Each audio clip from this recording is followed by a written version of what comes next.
Minecraft की video में आज मैं सर्च करूंगा 100 day as a Pokemon trainer और ये वीडियो में मैं बस कैच करूंगा ओनली लेजेंडरी और मिथिकल पोकेमोन और ये लेजेंडरी पोकेमोन को पकड़ना कुछ ज्यादा हार्ड होने वाला है क्योंकि ये पोकेमोन स्पॉन होते हैं खतरनाक जगह और खतरनाक बायोम के अंदर और मेरी मिशन के साथ साथ मुझे और 3 खतरनाक पोकेमोन को भी कैच करना है और वो पोकेमोन है पाल्किया, म्यू और जेनेस और इन सभी के साथ साथ हम न्यू जनरेशन के लेजेंडरी पोकेमोन को भी कैच करेंगे। और गाइस अगर आप चैनल पे नए हैं तो जल्दी से इस वीडियो को लाइक करके हमारे चैनल को सब्सक्राइब करें और बिना टाइम वेस्ट किए स्टार्ट करते हैं इस वीडियो को। और गाइस ये कुछ ज्यादा ही हार्ड होगा और अब बताओ ये कौन सा पोकेमोन है। हे टेक्नो हार्ट्स, वेलकम बैक। और गाइस मैं हूं आपका दोस्त टेक्नोब्रीड और आज हम कैच करेंगे ओनली लेजेंडरी और मिथिकल पोकेमोन। और फर्स्ट वाली वीडियो में हमने कुछ ही पोकेमोन को कैच कर लिया था तो आज हम बच्चे कुछ ही पोकेमोन को भी कैच करेंगे। और इस वीडियो में मेरा साथ देने वाले 20 मास्टर बॉल ताकि मैं बिना फेल हुए पोकेमोन को कैच कर सकूं और उनके साथ साथ 5 गोल्डन एप्पल ताकि मुझे भूख लगी तो मैं इसे खा पाऊं। और नेक्स्ट आता है डायमंड स्वर्ड और जो ही पोकेमोन मुझे परेशान करेगा उसे मैं जल्दी खत्म कर दूंगा। और इन सब के साथ साथ मेरे पास रहेगा एक पोकेमोन का पीसी और इसके अंदर मैं अपनी पोकेमोन को रख सकता हूँ। और चलो गाइस निकलते हैं इस वीडियो की फर्स्ट लेजेंडरी पोकेमोन को कैच करने के लिए। और अगर आपने वीडियो की पार्ट 1 को नहीं देखा तो जल्दी से देख लेना। और अच्छा गाइस मैं सवाना वाव में पहले से स्पॉन हूँ क्योंकि सवाना के सुबह सुबह हमें सोल के लिए पोकेमोन इजीली मिल सकता है। तो गाइस सोल के लिए पोकेमोन सुबह सुबह स्पॉन होता है तो इसका मतलब मैं कुछ ज्यादा ही लेट हूँ और मेरे पास बस 2 ही रास्ते। और पहले वाला है कि मुझे सुबह तक यहाँ पे वेट करना होगा और या फिर मुझे नेक्स्ट लेजेंडरी पोकेमोन को कैच कर लेना चाहिए। और गाइस मुझे आगे जाने से पहले एक छोटा सा डोडो पोकेमोन दिखा और इसे मैंने एक सीड खाने के लिए दे दिया और मैंने चाहता कि इन दोनों के सिर के बीच झगड़ा हो और लगता है कि डोडो को सीड पसंद नहीं आया और फिर मैंने इसकी बॉडी को सीड खिला दिया और फिर मैं निकल गया अपने सफर के लिए। और गाइस अब सही टाइम में मैगन ने पोकेमोन को पकड़ने का, लेकिन मुझे सबसे पहले जाना होगा फॉरेस्ट एरिया में क्योंकि वो पोकेमोन इसी टाइम में फॉरेस्ट बायोम में स्पॉन होता है। और मुझे लकीली यहाँ पे फॉरेस्ट मिल चुका था और मैंने चाहता कि जल्दी रात हो जाए नहीं तो मैगन ने पोकेमोन डिस्पॉन हो जाएगा। और हाँ अगर आपको लेजेंडरी पोकेमोन की डेटा पैक और रिसोर्स पैक चाहिए होगा तो जल्दी से मुझे कमेंट कर देना और आप मुझे इंस्टाग्राम पे फॉलो कर सकते हो और वहाँ पे मैं आपको सेंड कर दूंगा। और सच में मुझे जल्दी जल्दी पोकेमोन को खोजना होगा नहीं तो जल्दी डिस्पॉन हो जाएगा। और कई मिनट तक ऐसे ही वेट करने के बाद फाइनली मैगन ने पोकेमोन मुझे आखिरकार मिल ही गया और फिर मैंने मास्टर बॉल की हेल्प से आखिरकार इस पोकेमोन को कैच कर लिया। और फाइनली गाइस मैंने इस वीडियो की फर्स्ट पोकेमोन को कैच कर लिया है। और सच में इसके ऊपर क्लिक करने के बाद मैं पोकेमोन के अंदर ही चला गया हूँ और देख नहीं सकता है कि मैं इस पोकेमोन के अंदर काफी ज्यादा सेफ हूँ।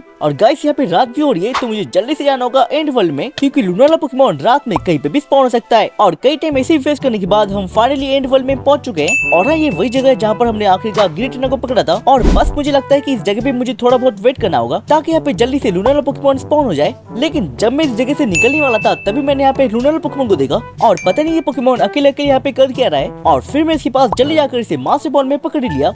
और फाइनल गाइस मेरे पास एक लूनाला पोकेमोन आ चुका है। और हाँ इतना तो पता है एंड वर्ल्ड में बहुत सारे लेजेंडरी पोकेमोन जल्दी मिल सकता है। और हाँ गाइस मुझे जल्दी अपने वर्ल्ड में जाना ही होगा क्योंकि सुबह सुबह पे स्पॉन होगा सोलगैलियो। और गाइस मैं सही टाइम में अपने वर्ल्ड में स्पॉन हो चुका था और ये वही टाइम है जहाँ पे सुबह सुबह सोलगैलियो पोकेमोन सवाना में दिख सकता है। और फिर मैं लग गया सुबह सुबह सोलगैलियो को खोजने के लिए। और हाँ मुझे जल्दी जल्दी उसे खोजना होगा नहीं तो लेट होने के बाद वो पोकेमोन डिस्पॉन हो जाएगा। लेकिन जब मैं उसे खोजने के लिए यहाँ पे निकल रहा था तभी वो पोकेमोन मुझे पहाड़ के ऊपर स्पॉन हुआ दिखा। लेकिन डिफिकल्ट की बात है कि मुझे ये पहाड़ के ऊपर जल्दी चढ़ना होगा नहीं तो ये पोकेमोन जल्दी डिस्पॉन हो जाएगा।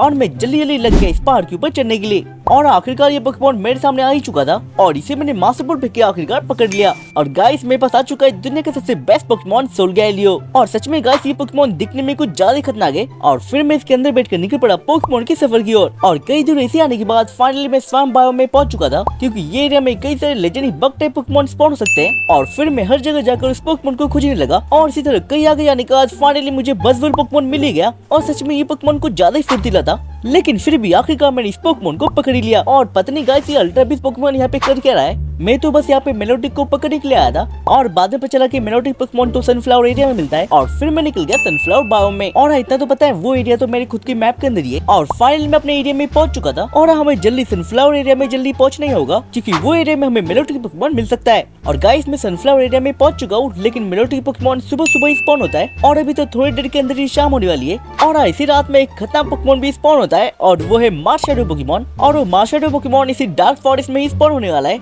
लेकिन उसे स्पॉन होते होते यहाँ पे रात हो जाएगा। अभी थोड़ा ही टाइम बचा है। और इसी चलते चलते मुझे यहाँ पे जरूर पोकेमोन दिखा। और एनिमे में ये पोकेमोन आसमान में लेविटेट करता है लेकिन कोल्ड मोड में ये पोकेमोन अपने आप को बॉल बनाकर घूमते रहता है। और अगर आप ठीक से नोटिस करोगे तो ये पोकेमोन अपने आंखों को बचाकर लट्टू की तरह घूमता है। और गाइस यहाँ पे रात होने को थोड़ा ही टाइम बचा है और गाइस लगता है कि मुझे अभी निकल जाना चाहिए मार्शमेलो पोकेमोन को कैच करने के लिए और सुबह होते ही मैं मेलोटिक पोकेमोन को पकड़ ही लूंगा। और सच में ये डार्क फॉरेस्ट सच में कुछ ज्यादा ही डार्क है और इसी तरह आगे बढ़ते बढ़ते मुझे ग्रेवलर दिखा, लेकिन उसके बाजू में ठीक मार्शमेलो था और सच में ये दिखने में कुछ ज्यादा ही डरावना था और इसे मैंने आखिरकार पकड़ ही लिया और मैं जल्दी आकर पहुंच जाता हूँ सनफ्लावर बायो में ताकि यहाँ पे सुबह होने के बाद मेलोटिक को पकड़ ही लूं। और गाइस फाइनली यहाँ पे सुबह हो ही गया और बस मुझे वहाँ पे खड़े होकर उसके स्पॉन होने का वेट करना होगा और पता नहीं वो पोकेमोन यहाँ पे स्पॉन होने को कितना टाइम लगेगा और लगता है कि मुझे नीचे से आकर फिर से ऊपर तक ठीक से देखना चाहिए। लेकिन जब मैं नीचे से ऊपर आ ही रहा था तभी मुझे मेलोटिक पोकेमोन दिखा और सच में ये झाड़ू के अंदर पूरी तरह गायब हो चुका था, लेकिन फिर भी मैंने आखिरकार मेलोटिक को पकड़ लिया और इसे पकड़ने के बाद मैं बाकी लेजेंडरी पोकेमोन को पकड़ने के लिए निकल जाता हूँ। और डार्क फॉरेस्ट से गुजरते वक्त मुझे यहाँ पे छोटा सा एक पहाड़ दिखा और इसी तरह के पहाड़ के ऊपर रेजिस्टेंस पोकेमोन स्पॉन होते हैं और सच में बिना हेल्प के मैं काफी ज्यादा जल्दी ऊपर चढ़ चुका हूँ और लगता है कि मुझे ये एरिया को ठीक से देख लेना चाहिए। और गाइस ये देखो यार, ये रहा रेजिस्टेंस पोकेमोन और लगा नहीं था कि ये पोकेमोन इतनी जल्दी मिल जाएगा। और गाइस अब मेरे पास तीनों रेजिस पोकेमोन आ चुके हैं और चलो गाइस निकल पड़ते हैं रेगिगास को पकड़ने के लिए। और मैं अपने मैगना के अंदर बैठकर निकल पड़ा रेगिगास के केव के पास और कई दूर के ऐसे भटकने के बाद फाइनल में उसके एरिया में पहुंच गया और लगता है कि तीनों पोकेमोन को पकड़ने के बाद शायद ये पोकेमोन जाग गया होगा और फिर मैंने इसके ऊपर मास्टर फेंक के आखिरकार इसे पकड़ लिया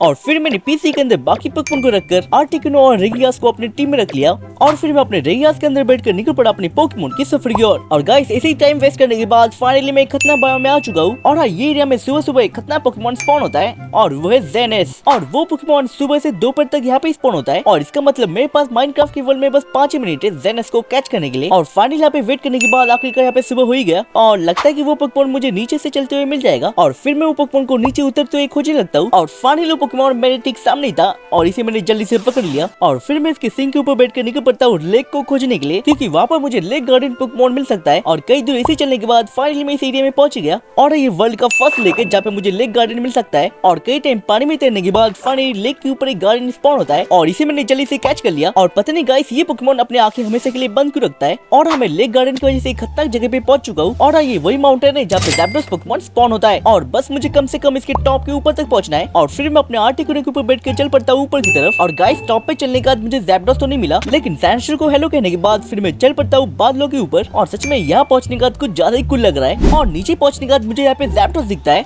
और इसे मैंने जल्दी से कैच कर लिया और फिर मैं जेनेस के ऊपर बैठकर निकल पड़ता हूँ बाकी लेजेंडरी को पकड़ने के लिए और इसी तरह से मैं पहुंच जाता हूँ एंड वर्ल्ड में ताकि यहाँ पे मुझे और भी लेजेंडरी पोकेमोन मिल सकते हैं। और गाइस इसी एरिया में पालकिया पोकेमोन स्पॉन होते हैं और बस मुझे यहाँ पे ठीक से देखना होगा नहीं तो कोई पोकेमोन मेरे आंखों से छूट ना जाए। लेकिन तभी आगे चलते रहते मुझे आयरन लीव्स पोकेमोन दिखता है और ये न्यू जनरेशन का पोकेमोन है और इसे मैंने जल्दी से कैच कर लिया और फिर मैं इसके ऊपर बैठकर निकल पड़ता हूँ पालकिया और डेलगाई को खोजने के लिए। और सच में आधे लेजेंडरी पोकेमोन तो एंड वर्ल्ड में मिल जाएंगे और इसे कई दूर आगे चलते रहते फाइनली मुझे एक पोकेमोन दिख जाता है और इसके पास जाने के पता चला कि ये तो पालकिया पोकेमोन है और यहाँ पहुंचने के बाद इसे मैंने जल्दी से कैच कर लिया। और गाइस अब मेरे पास पालकिया पोकेमोन भी आ चुका है और म्यू को पकड़ने के लिए मुझे प्लेन एरिया में जाना ही होगा। और कई घंटों की ऐसी मेहनत करने के बाद फाइनली मुझे प्लेन बायो में म्यू पोकेमोन मिल गया और इसे मैंने आखिरकार जल्दी पकड़ लिया। और गाइस अब हमने कैच कर लिया है कई सारे खतरनाक पोकेमोन और हमें आगे जाकर और भी लेजेंडरी पोकेमोन और मिथिकल पोकेमोन भी कैच करना है। और गाइस अगर आपको वीडियो पसंद आए तो जल्दी से इस वीडियो को लाइक करके हमारे चैनल को सब्सक्राइब करें और मिलते हैं अगली और नई वीडियो में। Thanks for watching.